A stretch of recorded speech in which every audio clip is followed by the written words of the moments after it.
이러므로 우리에게 구름같이 둘러싼 허다한 증인들이 있으니 모든 무거운 것과 얽매이기 쉬운 죄를 벗어버리고 인내로서 우리 앞에 당한 경주를 하며 믿음의 주요 또 온전하게 하시는 이인 예수를 바라보자.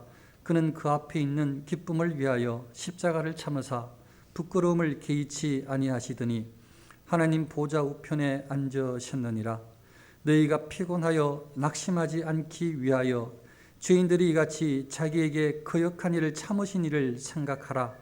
너희가 죄와 싸우되 아직 피 흘리기까지는 대항하지 아니하고 또 아들들에게 권하는 것 같이 너희에게 권면하신 말씀도 잊었도다. 일러스되 내 아들아 주의 징계하심을 경히 여기지 말며 그에게 꾸지람 받을 때에 낙심하지 말라.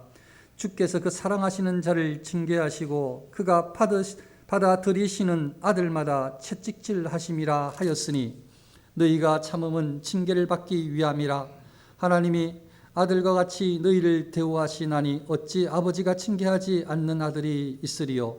징계는 다 받는 것이거늘 너희에게 없으면 사생자요 친아들이 아니니라. 또 우리 육신의 아버지가 우리를 징계하여도 공경하였거든 하물며 모든 영의 아버지께 더욱 복종하며 살려 하지 않겠느냐. 그들은 잠시 자기의 뜻대로 우리를 징계하였거니와 오직 하나님은 우리의 유익을 위하여 그의 거룩하심에 참여하게 하시느니라. 무릇 징계가 당시에는 즐거워 보이지 않고 슬프 보이나 후에 그로 말미암아 연단받은 자들은 의와 평강의 열매를 맺느니라. 그러므로 피곤한 손과 연약한 무릎을 일으켜 세우고 너희 발을 위하여 곧은 길을 만들어 저는 다리로 하여금 어그러지지 않고 고침을 받게 하라. 여러분들이 신앙으로 살려고 하잖아요. 그러면 여러분들 오늘 교회에 못 나오게 유혹하는 것들이 다 한 번씩은 있었을 수가 있어요. 또 이제 그 단계를 넘었으면 또 다른 문제가 있고. 네, 아무튼 뭔가 그것들을 잘 하나님께서 이기고 이렇게 나오게 해주셨어요. 저도 이렇게 신앙생활을 목회를 하다 보면 요새는 이제 하나님 은혜가 너무 커서 감사한데 어떨 때는 내 혼자 서 있나? 이렇게 생각할 때가 하나님 앞에 그러니까 굉장히 교만했던 거죠. 하나님 앞에 그래 나만 지금 서 있나? 이렇게 교만하게 진짜 교만하게 그렇게 내가 꼭 이렇게 신앙생활을 해야 되나? 내가 이렇게 신앙생활을 이끌어야 되나?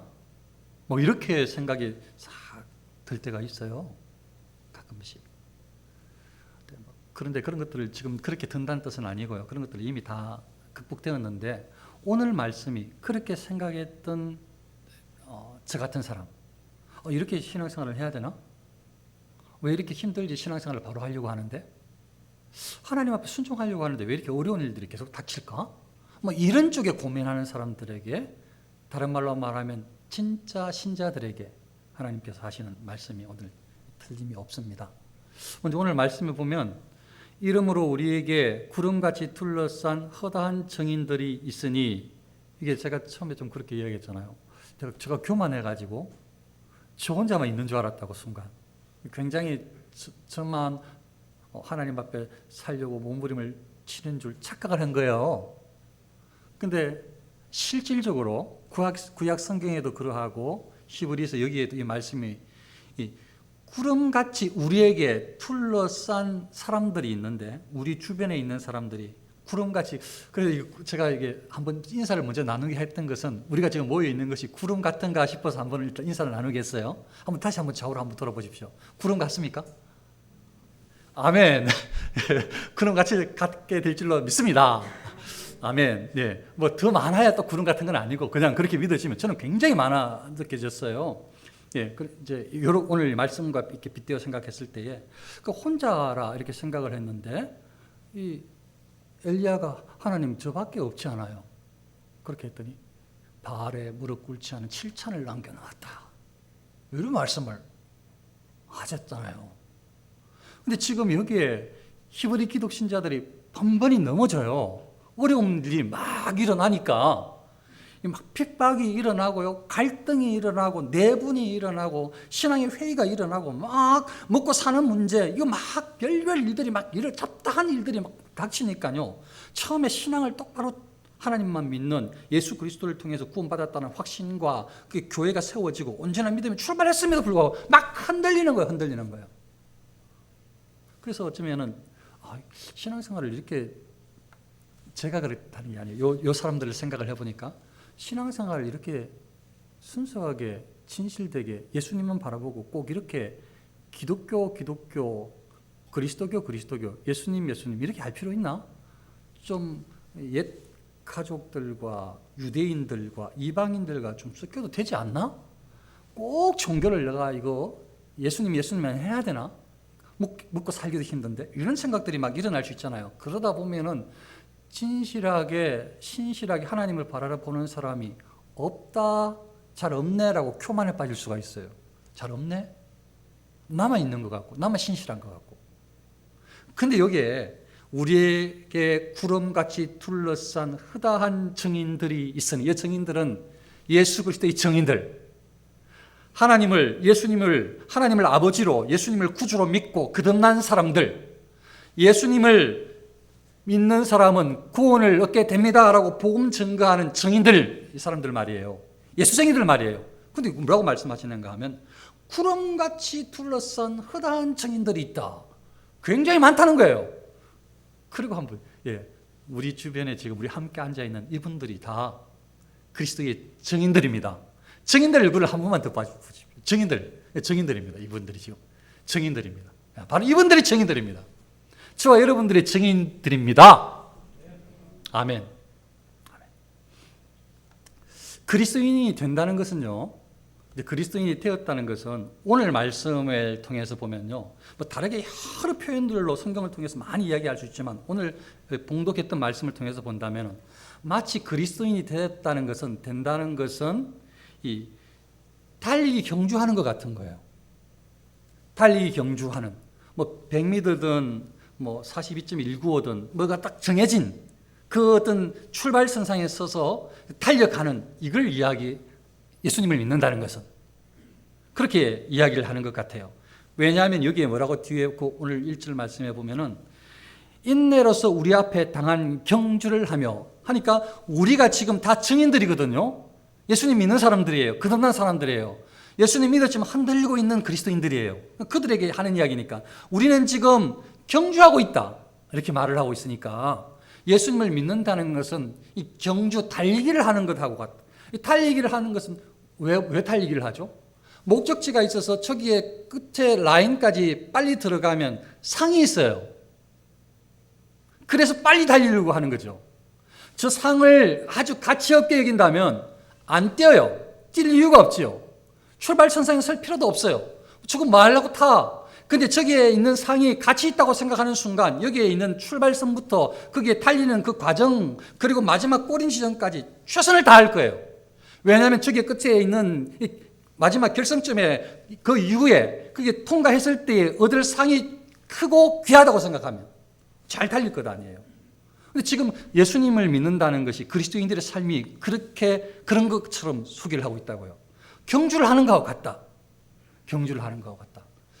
예수님을 구주로 믿고 신앙생활을 하는 이 사람들은 경주를 하는 것 같다고 하는데 경주를 하는 사람이 구두 신고 장갑 끼고 안에 내복 입고 또 그 위에 또 티 입고 그 위에 또 잠바 입고 그 위에 또 우비 또 걸치고 이렇게 서가지고 이 100m 달리기를 아니면 400m든지 뭔가 달리기를 잘 할 수 있겠어요?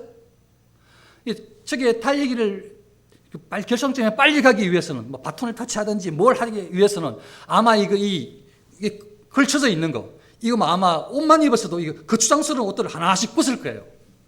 어쩌면은 남자들은 우통까지 벗을지 몰라. 적어도 이렇게 안에 이 짧은 와이셔츠는 걸친다면 그때까지는 계속 벗을 수도 있어요. 뭔가 저게 라인까지 딱 돌아와서 그 결승점에서 얻은 다음에 뭔가 이게 참 영광이 있다고 생각하니까 최선을 다하는 거거든요. 우리의 신앙생활도 그와 같다는 거예요. 그래서 정말 신앙생활을 바르게 하려면 예수님을 믿는 사람답게 온전하게 살려면은 우리가 나 혼자 있지 않고 증인들이 많이 있다라는 것을 알고 우리 함께 경주하면서 우리는 경쟁 관계가 아니고 우리는 경쟁 관계가 아니고 우리는 돕는 마치 바톤 터치라든지 이렇게 서로 협력 관계라는 걸 알고 이 골인 지점까지 최선을 다해서 달려갈 수 있도록 해야 되는데 그런데 보니까 각자들이 뭘 여기 내용에 보니까 뭐 이렇게 좀 달리기에 좀 맞지 않는 것들을 착용하고 있는 거예요. 예를 들면 무거운 짐을 지고 있는 거예요. 막 시계를 진다든지 뭐 이렇게 뭐 무거운 걸 막 울로 메고 있다든지 막 가방을 막 메고 있다든지 말이죠. 뭐 아니면 아까처럼 말씀드렸던 대로 막 옷을 계속 걸치고 입고 있다든지 이렇게 해가지고 달리기를 잘할 수 없으니까 그런 것들을 벗어야 되잖아요. 무거운 짐을 내려놓아야 되잖아요. 달리기를 하려면. 그러니까 모든 무거운 것과 모든 무거운 것을 내려놓으란 말이에요. 벗어버리란 말이에요. 모든 무거운 것을 뭐라고 해석을 하는가 하면 달리기를 잘하려면 신앙생활을 잘하려면 모든 무거운 것을 벗어버려야 되는데 모든 무거운 것을 뭐라고 해석을 해줬는가 하면은 학자들 중에 이렇게 해석을 했어요. 모든 무거운 것은 현세에 대한 사랑이다. 지금 믿음으로 신앙생활을 해서 경주해야 될 사람에게 현재의 세상에 대한 사랑이 있으면은 이걸 신앙생활을 잘할 수 없다는 거예요. 이 모든 무거운 짐에 해당되는 것은 이 세상의 안목이다. 세상의 사람들이 세상이 보는 관점, 안목, 그 눈을 가지고 신앙생활하기는 어렵다는 거예요.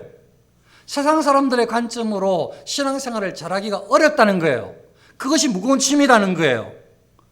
이 무거운 짐은 육신적인 욕망이다. 영적인 욕망이면 모르겠는데 육신적인 이런 욕망은 이걸 달리기를 잘하기가 영적인 달리기를 잘하기 어렵다는 거죠. 세상의 염려다. 이런 염려 저런 염려 온갖 잡동사니 염려들 내일 일에 대한 먹을 것에 대한 마실 것에 대한 입을 것에 대한 이런 모든 염려들 자녀에 대한 부모에 대한 모든 염려들 내일에 대한 모든 염려들 이런 모든 염려들은 벗어버려야 될 짐이라는 거예요. 그걸 가지고는 달리기를 잘할 수 없다는 거죠. 그리고 세상의 부귀와 명예다. 세상에서 이 부를 목적으로 살면, 세상에서 권력을 목적으로 살면, 세상에서 명예를 목적으로 살면은 그걸 가지고 인생의 최고의 지난주 말씀드렸던 최고의 가치로 여기고 살면은 이게 그리스도인들에게 무거운 짐하고 같아서 잘 달리기가 어렵다는 거예요. 잘 달리기가 어렵다. 그리고 그런 비슷한 모든 종류의 것들을 말한다. 이렇게 해석을 했어요.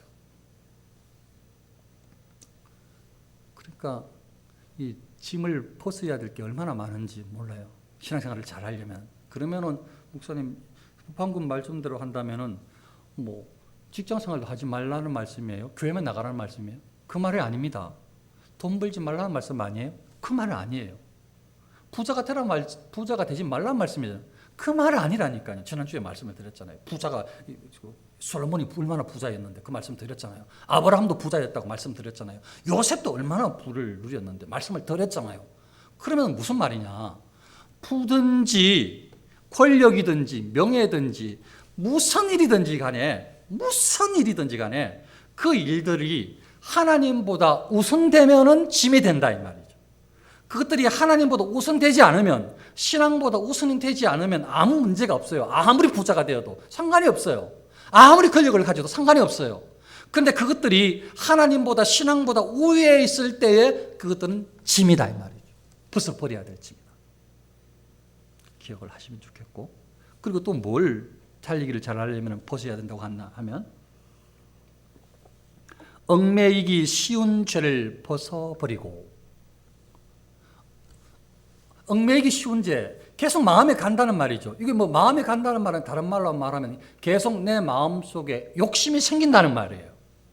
그러니까 무엇에 대해서 무엇이 되었든지 간에 아주 사소한 것부터 시작해서 큰 것이든지 무엇이든지 마음속에서 일어나는 이런 욕심, 이게 얽매이기 쉬운 죄라는 거예요. 이런 것들에 이끌리면은 자신이 지금 경주하는 그 달리기 그 100m든지 이런 어떤 거기에 라인에 선 사람인데 그걸 잊어버리고, 아니면 이런 것들을 막 짊어지고 이런 것에 얽매여 있으면은 잘 달릴 수가 없다는 거죠.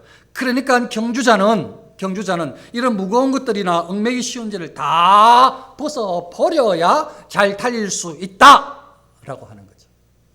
이런 것들을 벗어버려라.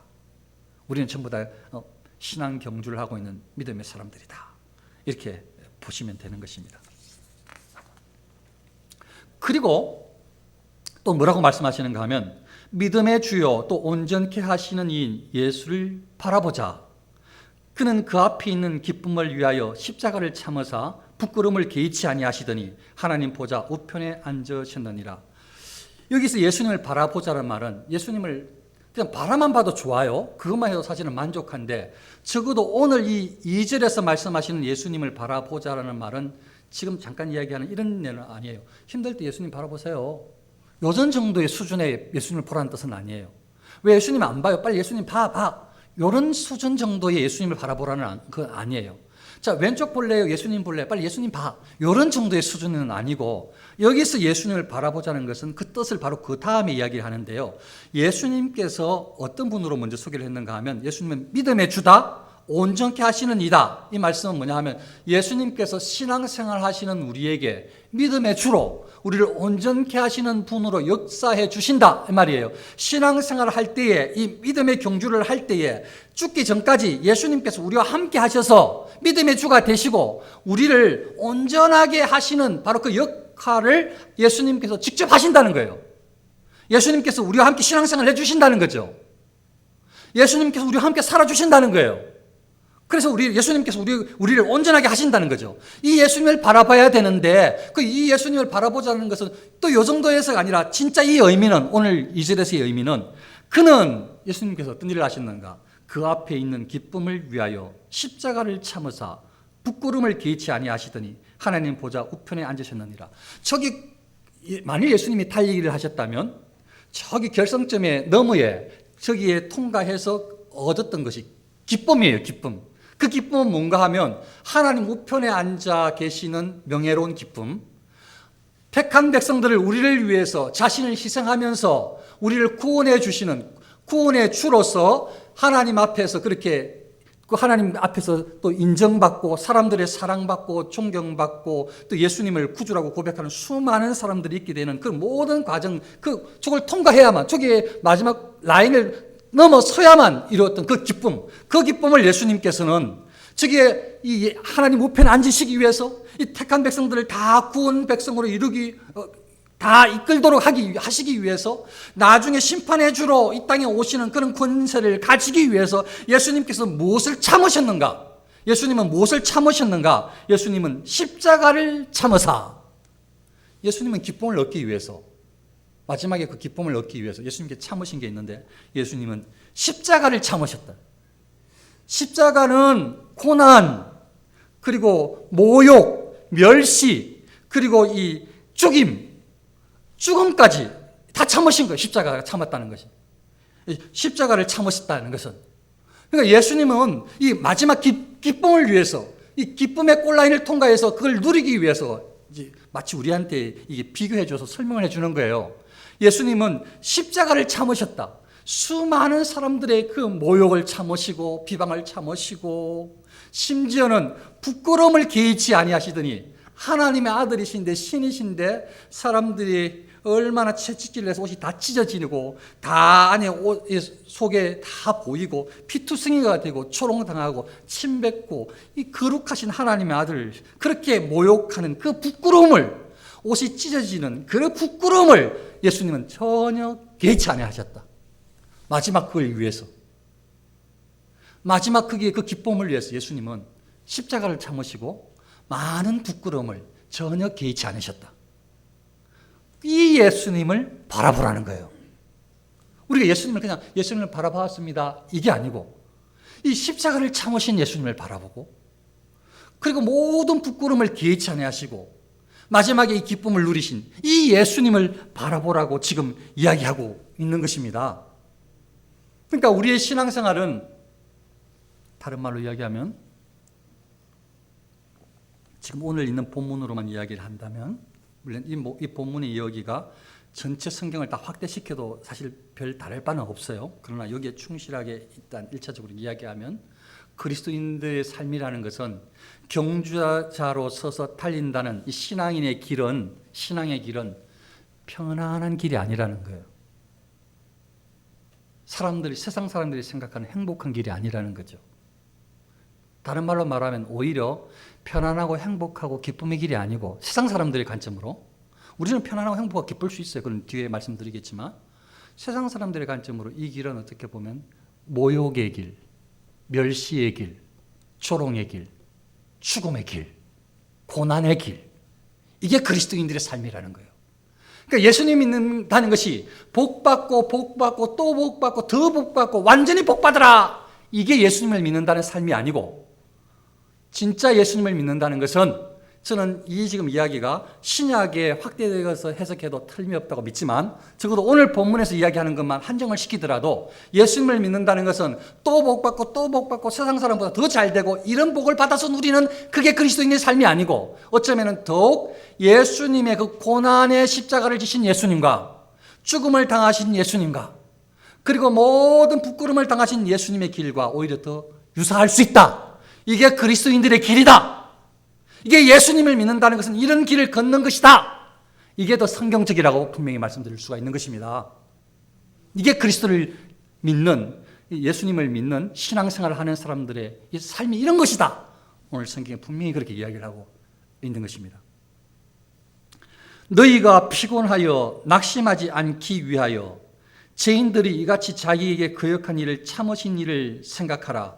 너희가 죄와 싸우되 아직 피 흘리기까지는 대항하지 아니하고 신앙생활을 하고 있는데요. 우리뿐만 아니고 지금 이걸 설교를 준비하면서 시대마다 신앙생활을 하는 사람들도 비슷한 유혹을 받고 흔들리는구나 이런 생각을 하게 됐는데요. 이 사람들도 신앙생활을 하다가 어려운 일들이 신앙생활을 잘 하려고 했는데 어려운 일들이 닥치니까 막 방황하잖아요. 흔들리잖아요. 넘어지잖아요. 그리고 막 돌아가고 막 이런 사람들이 막 생기고 하잖아요. 별별 일들이 일어나고 있어요. 신앙생활 어려운 일이 닥치니까 막 피곤해요. 신앙생활 하는 게 이렇게 피곤한지는 몰랐네. 신앙생활을 한다는 게 예수 믿는다는 것이 이렇게 낭망되는지는 몰랐네. 창피해서 교회를 못 다니겠어. 예수님을 믿는다고 말도 못 하겠네. 신앙생활 한다는 것이 그렇다니까요. 신앙생활 한다는 것이 원래 그게 신앙생활 한다는 그 삶이 그렇다니까요. 너희가 죄와 싸우되 신앙생활을 하는데 처음에는 이 사람들처럼 결단을 했어요. 그래 나 예수님을 잘 믿어보자. 이 사람들도 예수님을 잘 믿고 죄와 싸워야지. 하나님은 죄를 싫어하시지. 예수님은 나의 죄를 위해서 십자가에 달려 죽으셨지. 그래 죄를 하나님께 예수님의 보혈로 죄 씻어섬을 받고 회개하면서 하나님께 나아가야 돼. 그래 거룩한 삶을 살아야지. 이렇게 생각은 했어. 그래서 어느 정도 죄와 싸우려고 해. 그리고 우리 예수 믿는 사람들이 나쁜 사람이 별로 있나요? 잘 없어요. 거의 착해요. 다른 안 믿는 많은 사람들보다 훨씬 착해요. 선하단 말이에요. 왜냐하면 죄와 싸우려고 하기 때문에. 예수님 믿는 사람들이 죄와 싸우려고 하기 때문에 막 속이고 죽이려고 하지 않고 화해하려고 하고 용서해 주려고 하고 하나 되려고 하니까 죄와 싸운다고요. 우리 신앙인들이. 그런데 이 사람들도 히브리 기독 신자들도 죄와 싸우려고 했어요. 예수님을 바로 믿고 신앙생활을 하고 있는 중이었으니까. 그런데 죄와 싸우려고 했지 어려운 일들이 막 크게 큰 일들이 닥치니까 죄와 싸우려고 마음먹었는데 죽기 살기로 죄와 싸워야지 까지는 안 나간 거예요. 죄와 싸워야지 요 정도 마음은 먹었는데 잽잽 요 정도는 죄와 싸우는데 오늘 그냥 죽으면 죽었지 나 죄하고 싸워야 되겠다.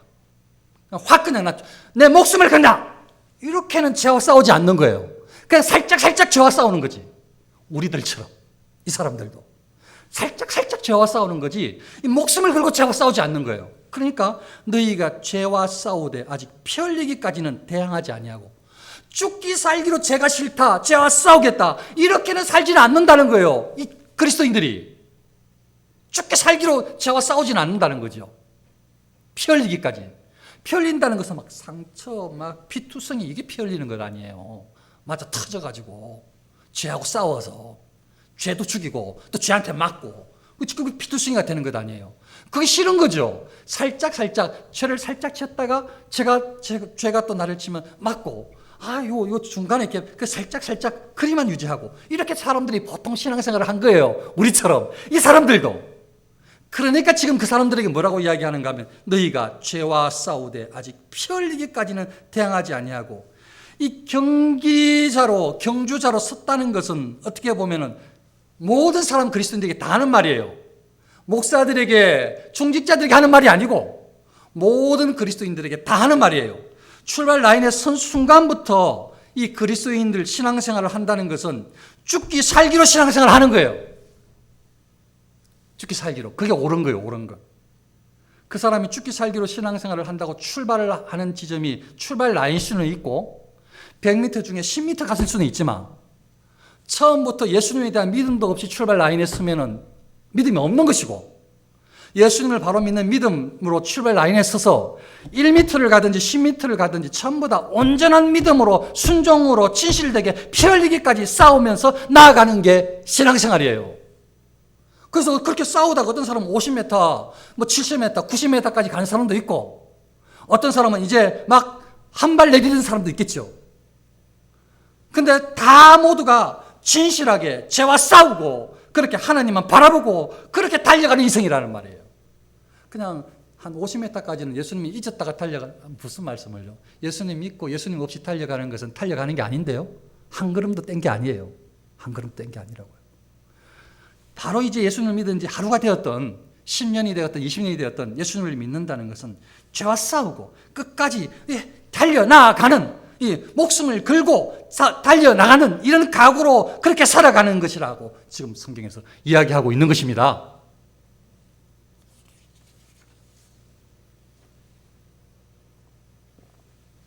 이 유대 기독 신자들이 두 가지 약점이 있었는데 흔들리다 보니까 두 가지 약점이 있었는데 하나는 방금 말씀드렸던 이 죄와 죽게 살기로 싸우지 않는 것. 또 하나는 뭔가 하면 핍박이 일어나니까요. 이 핍박은 예수님을 믿는 삶 가운데 일어나는 불신자들의 핍박입니다. 하나님을 믿지 않는 사람들의 핍박. 지금 말하는 핍박은 그러니까 예수님을 잘 믿으려고 했을 때에 불신자들의 핍박, 박해가 일어나는 거예요. 그러니까 그게 막 힘이 드는 거죠. 이 유대 기독 신자들처럼, 여러분들처럼, 우리처럼 힘이 드는 거예요. 하나님을 대충 믿으려고 그러면 힘든 게 하나도 없는데 잘 믿으려고 하니까 다른 사람들의 말이 매섭고 너 예전에 그렇지 않았지 않았냐 하면서 비난하고 힘이 드는 거예요. 살기가. 힘이 드는 거예요. 박해가 있어요. 더 잘 믿으면 믿을수록 잘 믿으려고 할수록 막 괴롭혀요. 예수님을 말하지 못하게 해요. 예수님을 구주라고 말하지 못하게 해요. 그런데 우리는 예수님을 구주라고 말을 하면서 그렇게 정인으로 서야 되는데 그건 일단 차지하고 지금 여기에서 이야기하는 것은 이 신자들이 이 땅을 살아가면서 흔들리는데 거기에 하나가 이 죄와 죽게 살기로 싸우지 않는 것과 하나는 이 핍박으로 인해서 괴로움을 당하는 것, 고통을 당하는 것. 핍박으로 인해서 그러니까 믿음 때문에 고통을 당하는 것. 또 하나는 하나님의 징계에 대해서 오해를 하는 거예요. 하나님의 징계에 대해서 서운하다고 생각하는 거죠. 이게 한참 이야기를 많이 해요. 오늘 성경에 상당히 몇 절을 크게 여러 절을 하려 해가지고 하나님의 징계에 대해서 이야기를 해요. 그럼 집에 가서 읽어보시고 그 지금 뭘 이야기를 하는가 하면 하나님께서 우리 믿는 사람을 징계하셔요. 채찍질을 때리신다고요. 잘못하면. 하나님은 의로우신 분이시라서요. 반드시 죄를 물으시거든요. 그래서 하나님을 믿지 않는 사람은 세상 사람들은 하나님께서 바로 심판을 하셔요. 그래서 세상 사람들에게 일어나는 일들은 하나님의 심판이라고 해석하면 맞고 문제는 하나님을 믿는 우리인데 우리에게도 하나님을 믿음에도 불구하고 우리가 온전하지 못하니까 죄 가운데 살고 매일 죄를 짓잖아요. 머릿속에서부터 시작해서 많은 죄들을 짓잖아요. 그러다 보니까 여러 죄 때문에 하나님께서 계속 채찍으로 우리를 때리시는 거예요. 징계하시는 거예요. 그러니까 뭐가 이건 죄 때문에 말하는 거예요. 죄 때문에 지금 이야기하는 것은 부지런하지 않고 게으름 때문에 뭐 이런 거 말하는 게 아니라 죄 때문에 뭐 부지런하지 않는 게으름도 죄가 아닙니까? 라면 그것도 관련이 있지만 지금 여기서 집중적으로 말씀드리고 싶은 것은 이 하나님 앞에서 이 범죄한 것. 하나님께서 범죄한 것을 눈 감아주지 않거든요. 우리도. 용서해 주시지만 죄의 책임을 져야 되거든요. 그러니까 우리가 하나님께서 우리를 사랑하시니까 저와 여러분이 짓는 모든 죄에 대해서 하나님께서 계속 징계를 하셔요. 징계를 하시니까 이게 아픈 거예요. 고통스러운 거죠. 뭐가 일이 잘 안 풀리기도 하고 괴롭기도 하고 답답하고 막 아프고 하나님 믿는 게 이렇게 힘이 듭니까? 나 이렇게 힘들면 하나님 안 믿고 싶어요. 막 이렇게 말하고 싶을 일들이 막 일어나는 거예요. 하나님께서 징계를 하시니까. 그러니까 징계를 오해해가지고 하나님께서 징계하시는 것을 잘못해서 죄에 대한 징계를 하는 것을 오해해가지고 하나님 나 제발 좀 징계 좀 하지 마세요. 저한테는 그냥 제가 죄를 지어도 눈 감아주시고 제가 그냥 속여도 그냥 눈 감아주시고 제가 살인을 해도 눈 감아주시고 저한테는 복에 복만 더 주세요. 이렇게 사람들이 요청을 한다고요. 우리처럼. 그러니까 그건 잘못된 신앙이 아니에요. 잘못된 신앙. 그러니까 하나님은 그렇지 않다. 하나님은 사랑하는 자들에게 반드시 징계하신다. 우리가 하나님의 아들, 딸들로 믿음 생활하는데 그 가운데 죄를 얼마나 많이 짓느냐. 그 죄에 대해서 하나님께서 반드시 징계하시는데 그 징계를 아파하고 싫어하고 거부하는 것이 아니고 징계를 진짜 달게 받아야 한다. 왜냐하면 하나님께서 징계하시는 자녀이기 때문에 징계하시는 것이다. 하나님께서 사랑하시기 때문에 우리를 징계하시는 것이다. 하나님께서 우리를 거룩하게 유익하도록 이끌도록 하시기 위해서 채찍을 드시는 것이다. 우리에게 징계하시는 것은 우리에게를 불편하도록 하나님과 거리가 멀어지도록 하는 것이 아니고 하나님 안에 있도록 하나님만 바라보도록 거룩하게 행하도록 하기 위해서 하나님께서 징계하시는 것이다. 그래 세상의 부모도 아버지도 자녀를 징계할 때 있지 않냐. 그러면 자녀를 야단치면 자녀가 그 부모 존경하지 않냐. 그런데 우리 영의 아버지를 당연히 해야 되지 않느냐. 이게 그 이야기가 그대로 나와 있어요. 하나님께서 우리를 위해서 징계하신다는 거예요. 그러니 우리에게 얼마나 많은 일들이 일어나겠어요. 그리스도인들에게. 그러니까 그리스도인들이 죄를 짓는데도 불구하고 어려움이 하나도 없으면 어쩌면 그 사람은 구원받지 않은 사람일 수가 있어요.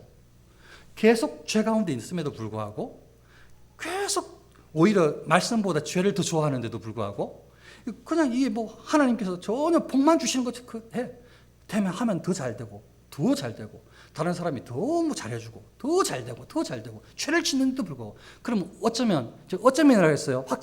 확정하지는 않았어요. 어쩌면 그 사람은 하나님께 지금 징계를 안 하고 있으니까 징계를 안 하고 계시니까 채찍을 안 드시니까 그 사람은 어쩌면 하나님의 사람이 아닌지도 몰라요. 어쩌면. 그러니까 우리가 다 약하기 때문에 우리가 범죄하는 사람이기 때문에 당연히 징계를 당하는 것이 채찍을 맞는 것이 그게 당연한 거예요. 당연한 거. 대신에 징계를 당할 때 채찍을 맞을 때에 우리의 생각이 태도가 달라야 되죠. 세상의 부모도 야단치셔도 부모님을 공경하는데 그 하나님을 향하여서 당연히 더 공경해야 되지 않나는 거죠. 우리 영의 아버지인데 그 말이에요. 오늘 그 뒤에 쭉 이야기가 그런 이야기예요. 그러니 신앙생활 하는 것이 얼마나 어렵겠어요. 하나님 앞에 범죄해서 징계로 채찍질을 맞아서 매일 아프고 힘이 들고 고통스럽고 그 하나님의 징계 채찍이 계속 아파요. 그러니까 슬퍼요. 좀 피하고 싶어. 근데 하나님의 징계는 계속 있으시거든요. 우리를 사랑하기 때문에. 그리고 한 번씩 예수님을 증거하면서 정인의 삶을 살면은 또 안 믿는 사람이 핍박을 해. 그러니까 그리스도의 길이 얼마나 고통스럽겠어요. 그래서 예수님을 바라보자고 예수님의 길이 편안한 길을 걸으신 게 아니고 행복한 길을 만족한 길을 걸으신 것이 아니고 마지막에 행복이 있고 만족이 있었지만 예수님께서 가셨던 그 길은 십자가의 길이었다. 죽으시는 길이었다. 못 박히고 고통스러운 길이었다. 자기를 다 펴는 길이었다. 그 말을 예수님이 십자가를 이야기하는 게 그 이유예요. 그리고 예수님께서 얼마나 부끄러움을 당했냐. 근데 그 창피당하는 거 하나도 개의치 않으셨다. 그래서 예수님을 바라보고 그런 믿음을 가지고 그 길, 믿음의 길을, 신앙의 길을, 그런 경주를 우리 함께 해야 한다라는 것입니다. 그 이야기를 지금 하고 있는 것입니다. 그래서 제가 얼마나 준비하면서 은혜가 됐는지 하나님 제가 계속 잊어버렸어요. 하나님 하면서 저는 몇 사람만 좀 적은 소수만 신실하게 하나님 앞에 지금 살아가지 않아요? 이렇게 생각을 할 뻔했어요. 그런데 하나님께서 아니라는 거죠. 너무 많다. 그래서 저는 우리 성도님이 다 그 많은 사람으로 보이는 거죠. 그러니까 여러분들이 얼마나 힘드셔요. 한 사람도 편안한 사람이 없는 거죠. 왜냐하면 하나는 복음 때문에 고통당하기도 하고 하나님 앞에 징계받아서 아프기도 하고 저도 여러분도 얼마나 힘들어요. 신앙생활 하는 게. 그릴 때 이때 흔들리지 말고, 이 히브리 기독신자가 흔들려서 하나님을 떠나려고 하고 유대교로 돌아가려고 하고 이방신으로 가려고 하고 이런 것들을 다 보듬으려고 흔들리지 않도록 했던 것처럼, 어쩌면 하나님께서 우리에게 지금 이 말씀을 통해서 여러 많은 나약함에서 하나님만 바라보도록, 예수님만 바라보도록 힘을 내도록, 우리 모두가 다 힘든 상황이 있으니까 예수님만 바라보도록, 예수님만 바라보고 견고하게 신실하게 나아가도록 권하고 계신 것입니다. 예수님은 마지막에 기쁨을 열매를 다 얻으셨는데요, 우리에게도 열매가 있다고 말씀하셨어요. 우리가 이 인내하면, 이 신앙의 이 경주의 자리에서 끝까지 인내하면, 또 인내하는 중에 어떤 열매를 맺는가 하면 의의 열매와 평강의 열매를 맺는다고, 의와 평강의 열매를 맺는다고 그렇게 오늘 말씀에 나오거든요. 요것만 말씀을 드리고 마칠게요. 의의 열매가, 평강의 열매가 대체 뭐냐? 의의 열매는 하나님 앞에서 하나님을 신실되게 바라보는, 하나님 앞에서 순수하게 되는 것과, 하나님을 온전히 바라보고 세상 사람들 앞에 하나님 앞에 거룩한 삶으로, 경건한 삶으로 서는 삶, 이게 의의 열매라는 거예요.